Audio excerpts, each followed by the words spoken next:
What's up, everybody? We're back again. MLG Sports Talk. Go ahead, hit the like button, subscribe button. Winners Win is the show title. How you feeling, Jack? If winners win, I guess that makes us winners, right? Yeah, it's a great weekend. We'll get more into that as the week goes on. We'll let it build up for the people so they can see, what went on. And happy birthday, too, by the way. Yeah, man, just another trip around the sun. Just another day, like any other day, right? Just another day. So it's time to get to it. Let's recap. Had a disappointing show this week. I went 1-2. Been going 2-1 all the previous weeks. We flip flopped. I believe I took the Bengals. They let me down. I took I took Texas A&M. They did their thing for me. They held it down. It was a great comeback. They put in Reed, this kid. He's pretty good. So that was my only winner of the week. I think I took the Jets as well. No, I didn't take the Jets. I took somebody else. I can't remember, but I know I lost. So 1-2 week. But you cleaned up on the show. Fighters of the week. Yeah, man. First we had Gary Neal. He went out in that card, and I mean, he won in about 45 seconds. His opponent tore his ACL, I think, or something in the middle of the fight, but Gary Neal was knocking him down. Um, each time, I think he knocked him down like 3 times during that fight. Um, his opponent was old, going on 40. I mean, I don't know. He might try to make a comeback and do another fight after this, but he should give it a go. I think he has no ACL in that knee also. That's probably why it even buckled that easily. But again, this is why I like to go with the people I know that are going to win and then team up as a two-teamer because you double your money, right? Tapuria, what could we say? Max Holloway went out, did his thing, tried his best. Even got desperate throwing a million oblique kicks there at the end, but Tapuria went out and did exactly what he said he was going to do, and he also did exactly what we said or what I said he was going to go do. Third round KO. I mean, man, what more can you say about this guy? He might be the best UFC fighter in the UFC right now outside of John Jones and Alex Pereira. I mean, he's my favorite fighter in the UFC. I don't see anybody beating him for a long time, honestly. He seems to be the kind of guy that you do not want to bet against, and we might be at the beginning of his career. There might be a dope run.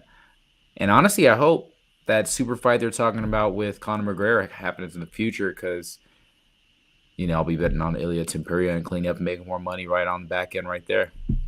Yeah, I'm with you. Ilya, great striker. Man. I didn't know he was a great wrestler. You put me on to that. So seems like this guy will keep winning. Winners win. And hey, what can you say about a winner? You can't argue with the winner. You know what I'm saying? So we will be betting on Taporia again next fight. Spoiler alert. For now, let's. Oh, no, not just next fight. Every fight until he loses. Till he loses. Every fight till he loses. I don't care. Yeah, like the Chiefs this season. Just take them Pretty every much. week until they lose. Well, until they play the Bills. So, yeah, let's get straight to it. Let's get to this breaking news.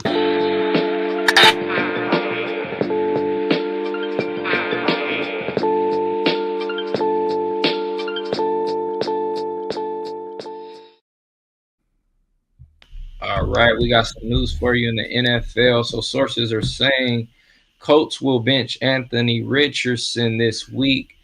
They go back to Joe Flacco, and rightfully so. I believe Anthony Richardson, what did he say? He was tired, supposedly. That's why he sat out the rest of the game. I don't know what's going on with Anthony Richardson. He hasn't looked good at all. Completion percentage, I believe, is roughly 44.8%, which is terrible. So, what you think about this move for the Colts? I mean, look, there seems to be a trend here where a lot of young quarterbacks are getting benched. There's the word out, right, that the NFL is not developing quarterbacks, and this is what happens when you have a lot of money coming in. You feel like you could just, the more you pay somebody, the better you feel like they should play, and you're just going to continue to pay and cycle through talent. Now this could be good for him. Hopefully, he sits back and he watches Flacco go out and do his thing, and Flacco went on a run with the Browns last year. That's probably what the Colts are thinking. And honestly, I think the coach just doesn't want to get fired. So I commend the balls for trying to make a move. Is it a move that I would make? Probably not, because I know we're not going to win anyway. So why am I playing Flacco? I might as well continue to develop Anthony Richardson, because this probably does something to his psyche a little bit. I mean, I hope he bounces back. He seems like a good kid, but he has an issue with passing the ball with accuracy. I mean, 10 for 32 in this last game. That's not good. No. Like you just said, it's not a good percentage. And I mean, that whole comment about being tired. I mean, why would you say that? I would never say that. Uh, I think anybody that's going to be great, would never say that. So when someone says that, I guess you kind of have to believe them until they prove you otherwise, right? So if you're tired, I guess sit down and watch somebody that isn't tired, who's the oldest quarterback in the league, I guess, by the way, right? Or the second, whoever's older, Aaron Rodgers or him or Flacco. Yeah, it's kind of ridiculous if you think about it, huh? Yeah, it is ridiculous. I mean, at least throw a little white lie in there and say my stomach hurts or something. I gotta go use the bathroom. Or I don't know, man. Just to say you're tired and you get a stoppage every down and you're the quarterback, like you don't have to do much. You run here and there, but other than that, man, you're not in the Yeah. trenches. Well, it happens, man. I mean, he hasn't played that many games even through college, right? So Yeah, there was that whole thing coming into the league that he didn't play that many games in college, and that like 8 games in senior years in high school, right, or something like that. Then he's in the NFL. yeah. So So that maybe, means they gotta develop him, right? So what are we doing? yeah. I mean, He like you probably said, should have just set for the first 3 years like Love. Like, why doesn't everyone just do that with these guys? yeah. These new quarterbacks, if they don't have it, just sit them down. Like if they're not coming out like C.J. Stroud or Jaden Daniels, and I know that's high expectations. Or Caleb. I'm gonna still say Caleb. I'm not Caleb, doubting Caleb with the of course. BS that's going on. I think a lot of times when he actually is getting going, they're calling flags and just like they're making him go under on all of his props on purpose. I feel like. Yeah, true. Because he's a popular guy out there, definitely, Caleb. So yeah, if they're And I not, think next year, all of a sudden, he'll go off. Watch, because it'll be next year. People will be like, "Oh, I mean, he has all the intangibles to go off. So we'll see. He has a great defense, so he's gonna be on the field. He's gonna have chances. But yeah, hopefully, Colts. I mean, maybe they want to try to make a playoff berth, but like you said, what are they gonna do with it? Nothing. So it's kind of useless. Let's see. We got the Ravens making moves right now. They trade for Panthers wide receiver Deontay Johnson. Let me know what you think about this. I'm not too familiar with Deontay Johnson, so I mean, he's a great route runner, kind of a receiver, short routers and more middle of the field. A lot of comebacks to the ball, uh, a high volume kind of a player. So a lot of times he gets like 10, 11, 12 targets a game. But on this team, he won't get that. I would say more 7 targets, but enough. But again, what it does is I feel like he slides into the spot that Bateman was. Bateman, the ball's hitting him in the helmet and he's dropping it. So he's a sure hand guy. So all it does is make it better for the Ravens. Now Lamar Jackson has some receivers between him and Flowers, right? So, but again, it just pumping the Ravens up and making them look unbeatable. It's just yeah, another weapon. yeah, that's what I was gonna say. Like, if the Ravens have no excuses now, they have zero excuses. If they don't get it done this season, and I'm talking about a championship, like make it to the bowl. So they have no excuses, barring any injury to Derrick Henry or Lamar. You can't have any excuses this season. I'm sorry, Ravens. I like that. I like this Ravens team. It's a good team, but we'll see. We'll see what happens. Another big news out in Texas. Hmm. Stephon Diggs is out for the season. ACL injury. Hopefully he gets well. I think this is his last year on his contract too, as well. Ooh, So rough. yeah, it's tough for He's gonna have to Stephon. resign there for less money. Yeah, exactly. He's gonna have to take less money either there or somewhere else and try to get a championship. But I don't think in the short term this hurts the Texans as much. No, this is actually good for them because they could re-sign him for cheaper. Yeah, They weren't and going to win it this year anyway. they still got a ton of receivers on the edge, so Stroud still has a lot of weapons. When Nico Collins comes back, like they have guys ready. So I don't think in the short term, but in the Tank long Dell. Tank Dell, yeah, they still got guys on the edge. So I think short term they'll still be good. Honestly, they have their second tight end Stover, who played at Ohio State with Stroud, is going to have more targets now. More familiarity. Mm, So you'll see some guys, build up. yeah, definitely. What you think? You think they'll be okay? Make a I mean, still. we'll see this. We'll see this Thursday. I mean, I know what I think. I want to save that analysis for tomorrow when we talk about it. But I mean, it's just another weapon down, so that's not good when it comes to clutch time, right? For CJ Stroud, another guy that's sure-handed. So I think this builds a little bit of an excuse for their flame out towards the end of the season. In the playoffs when they're in the wild card or whatever, and they get beat. Yeah, I agree with that. I think this will hurt them if they make a playoff run because they need that superstar guy they can go to at any time. So no, Mm-hmm. they're not gonna have that, but we'll see. Shout out to CJ Stroud. And real quick, what did you think about that Jaden Daniels Hail Mary?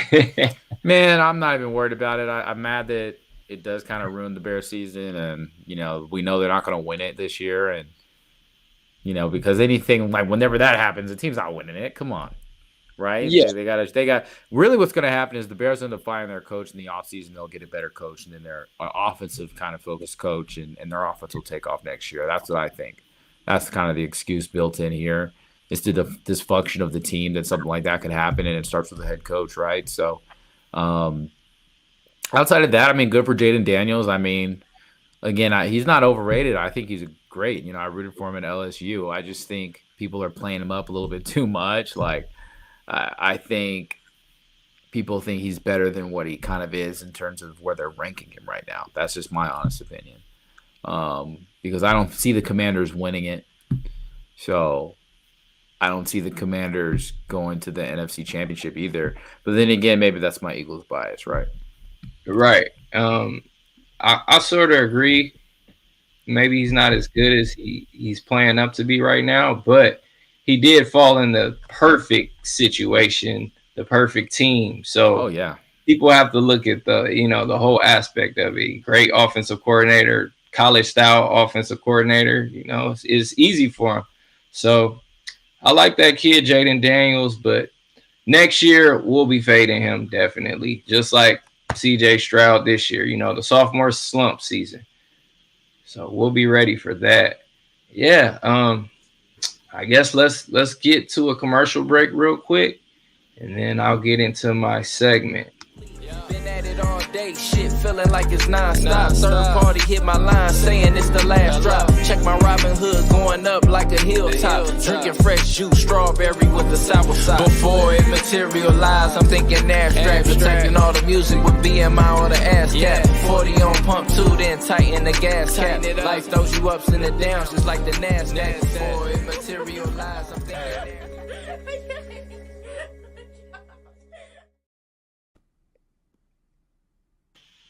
All right, ladies and gentlemen, time for my college football rankings. And first up, we still got number 12 Boise State. They're stuck at this position. I mean, they really don't play anybody, but I still have them as the group of 5 team making the playoff this season.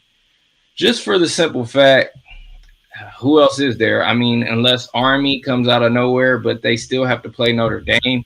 And I think they'll get ran over by Notre Dame. So Boise State's looking like number 12. Nothing else really to be said about that.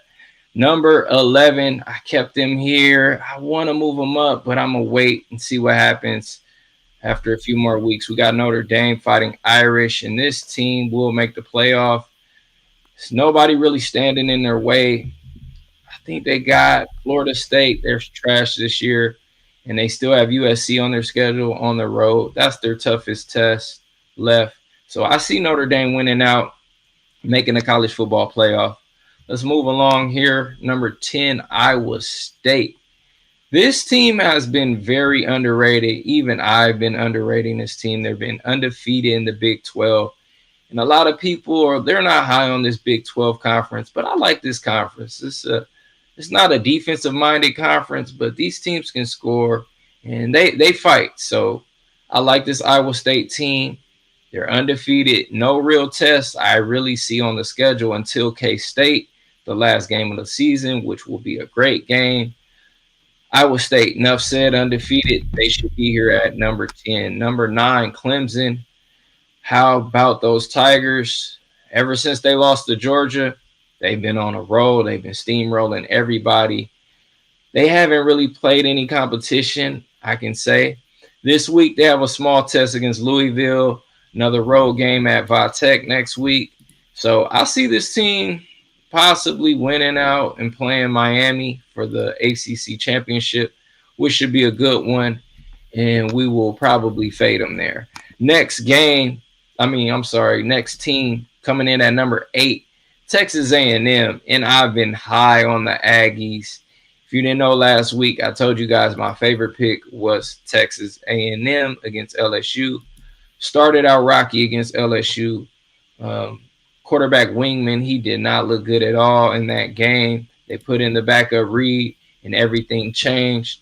So they have a tough test this week, their last real test before they play Texas against South Carolina. If they hold on this week, this is a team that will make the college football playoff. Next team coming in at number 7, we got Tennessee here. Go Vols. Tennessee, their only loss and slip up on the season was to Arkansas, I believe. So this team is pretty unblemished. They have a few tests coming along. They have Georgia coming up in a few weeks. So as long as they can hold on, even if they slip up against Georgia, try to keep it close, maybe lose by 10 or less, they can still get a bid to the playoffs. So even a loss to Georgia, if they win out, they can still make it. Next team at number 6, I got Texas. And how about those Longhorns? Texas, good team, great coach, great offensive line. Quarterback is solid. They got weapons everywhere. I can't say anything bad about Texas. Yeah, Vanderbilt hung in there, but Vanderbilt has been a good team this season. I can't take anything away from Texas in that game on the road. Tough environment. Vanderbilt has been playing well this season. So Texas stays locked in here at number 6, barring anything that happens this week. Next team, number 5, we got the Buckeyes, Ohio State. And this is a program that's been great for 10 plus years. Probably even longer than that. But they've been solid. They always get a playoff bid, it seems like. And this season, I mean, they only lost to Oregon in that last second. So can't say anything bad about Ohio State. They do have Penn State this week. I'll get into that matchup on my first and goal video. And we'll see what happens there. It's going to be a tough game for them on the road. All right, number 4, Miami. I love this team, Miami. I had high hopes for them, and they've been holding up. Their end of the bargain, Cam Ward, Heisman, potential Heisman quarterback. So, I mean, Martinez, the running back. What can I say? They haven't really played too much competition, but they've been winning. So, like we said, winners win. You can't argue with the winner. Next team at number 3, Penn State. Man, this team is undefeated as well. And they had a tough one at Wisconsin, but they pulled it out last week. Drew Aller, the quarterback, got a little banged up. So we'll see if he's a go against Ohio State. Hopefully he is, because that's a big game. But even if they lose that game, don't worry, Penn State fans. You'll still make the playoff this season. I'll guarantee that. Next team, number 2, my favorite team, Go Dogs, Georgia Bulldogs. I want to put them at number 1, but I can't. And Georgia, man, I mean, enough said. It's Georgia, right? I mean, they play Ole Miss next week. As long as they get that W, they'll be right into the playoff. Only one loss on the season to Alabama. Next team, number 1, I have to have them at number 1. They're undefeated, and they beat Ohio State team, and that's Oregon, Dylan Gabriel, who's now the favorite to win the Heisman, and rightfully so. The offense has been on all cylinders right now. They've been putting up 35, 40 against good teams. So I like this Oregon team as well. They will definitely make the playoff.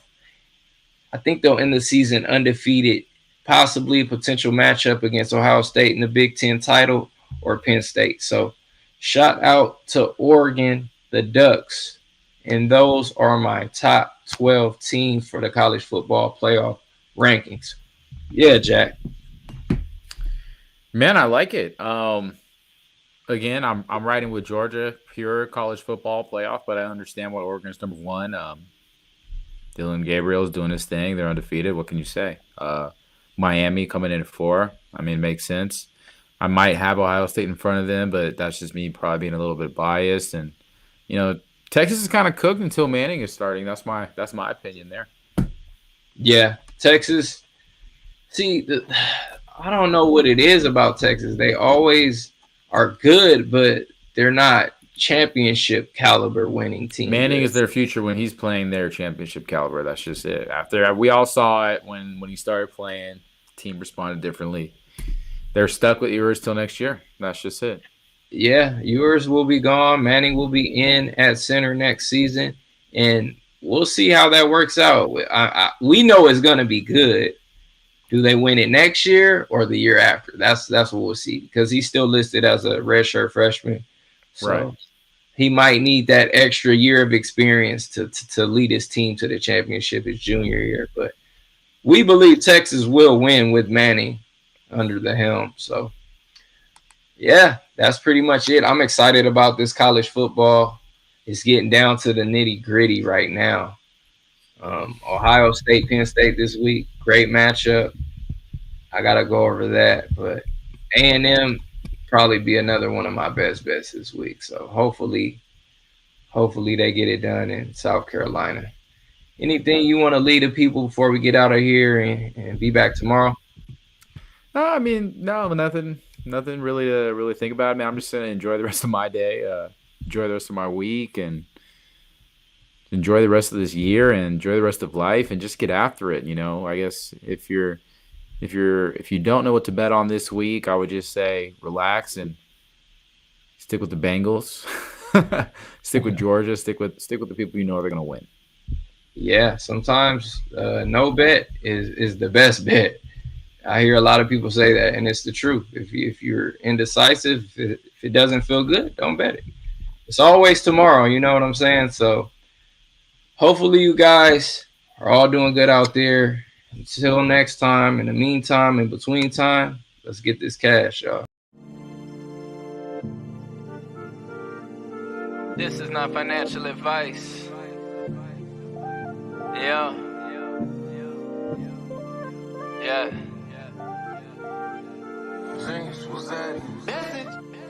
Nah, don't judge. Eat how you gonna eat, keep it legit. And please don't bother me, rather in advance. Or you hit the lottery, buy new commodities.